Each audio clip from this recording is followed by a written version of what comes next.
You know, I want to welcome Keeron Isaac. He joins me on set, and we get into our, poetry corner, spoken word corner. I always look forward to this segment every single Friday. We get food for thought, via the ideas, the words of our creatives, and of course, Keeron, no different. Welcome to the program, and of course, I could also put author as a title for you because you brought your book. Yes, man. I am the tree. I am the tree. Well done, man. Congratulations. When did the journey start for you, Keeron? So I actually was in medical school, and the pandemic, it changed the course for a lot of people. So it altered my course a little bit, but I found it as this newfound time to really pursue other passions inspired by my mom. So when I was younger, I was asthmatic, and I always didn't like writing, but my mom really encouraged me to write. And I really appreciate that because I ended up growing an affinity for writing and poetry and spoken word. And now I feel like I get to kind of live out that passion. But I want to ask you, Keeron, because I always put this question to all poets. It's one thing to write, yes, during the pandemic you would have been there, and I'm sure it would have been part of your healing, right. Putting your ideas and thoughts down. At what point you were able to transition into expressing this now to an audience, to strangers, even families sometimes who can be very critical? Right.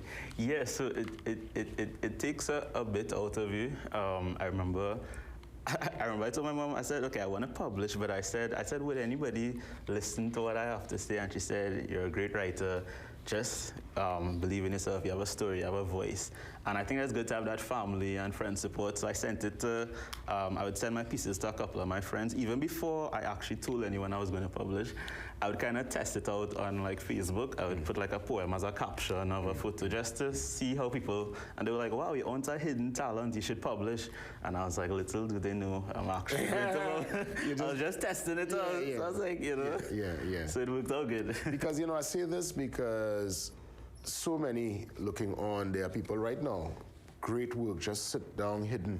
Right. And we want you to bring it into the light, to share it with a wider public. Don't be nervous, because yes, I know it's a kind of vulnerable place to be. It is, to put your ideas and put your thoughts, you subject yourself to criticism, to scrutiny. Yeah. Who he feel he is, thing. And yeah. But you know what? It's art. Definitely. And I think it's art is to be seen and enjoyed, not to be hidden. Exactly. And that was essentially it. And one writer said, someone asked her advice as to what to do, and she said, just write. Yeah. She said, just write. You just have to put it out there. Put it out there. That's the start. So, Keeron, what's the piece today from the book? So this piece is called Mama Dlo Goes to Cora. So it's about one of our folklore characters, and this is Folklore Month. So I'm excited to share a piece about, Mama Dlo went to Cora, and she had an experience. Well, you know what? Let's take in the piece. Keeron is here with us. Keeron Isaac inside our Poets Corner on your Friday. Enjoy. One day, Mama Dlo decided to go Cora. She didn't like what she saw. It changed her whole aura. I fed up seeing my beautiful rivers filled with debris. Oh God, it's make my wheel. Man say, me and knew she was coming down this trail.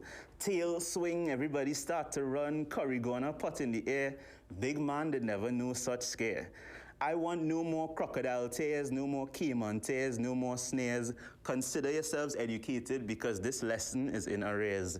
Disobedience will always have you on the run. Don't feel all you could litter my river when the fun done. Don't let me ever unleash my full wrath. For you is a song and tune if you get catch down the path. Whether Cora or Lopino or Santa Cruz River, all you better leave them clean, because when I'm mad is pressure. So I encourage you to live as one with nature. Symbiosis is more than just a word. Only remember that for later. And if you spare the river and you feel you wreak havoc on the land, I have news for you, because I is Mama Dlo and Papa Boa is my man.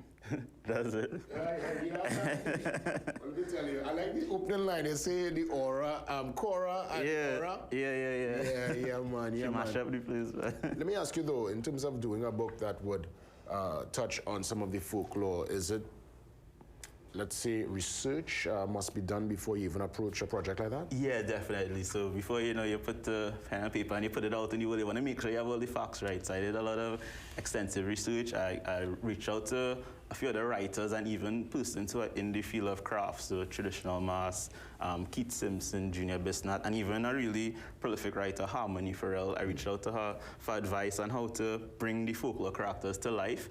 And she said, just remember to give them personality and action. And when she told me that, I deleted the whole poem out about Mamadou, and I was like, I'm gonna give this some more action. So it's good to reach out to people for feedback and just put yourself out there. Like, the people are actually willing to help you. You just have to like make the first step and soak in all the advice. And I'm happy you're keeping the folklore alive, because in this modern time where everything is so electronic and we're going into sometimes we tend to embrace sometimes the folklore of foreign, of Right, what they different. bring to us via the digital platform. yeah. And we forget we have our own folklore. That's true. We have the most beautiful stories, right? You understand? Yeah. And I grew up hearing these stories, and yes, they're stories, and I think it's important to keep them alive. I want to ask you, though, in terms of the book, how does one get a copy? How does one hold on to this? Is it readily available? Yes, it is. So you can contact me 763-8566 or Poet Tree World across all social media platforms if you want Amazon, Kindle, Digital Canopy, and it's also available at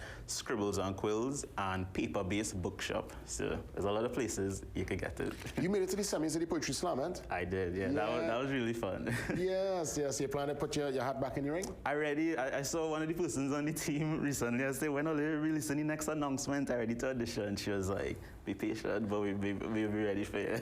Excellent. So I'm excited. It's really fun to just be creative and put yourself out there. So I definitely encourage all the poets and spoken word artists to audition for slam whenever it comes. Where do you put your, well, I mean, obviously, some of your work here is now via the book. Is there anything else, let's say online, you plan to record stuff, put it out? What's the process going forward? Yeah, so I actually would love to do like a audio book one day. That would be fun. And then even there's one of the poems. There's actually kind of a song called Wetland Song. So I went to Caroni Swamp and I filmed like a little something. So I have to just finish editing that and release it. So it's fun, and I always try to find new ways to present the poetry creatively and make it like immersive. So I'm just enjoying keeping on exploring the craft. Keeron, as we wrap things up this Friday morning, how can folks find you?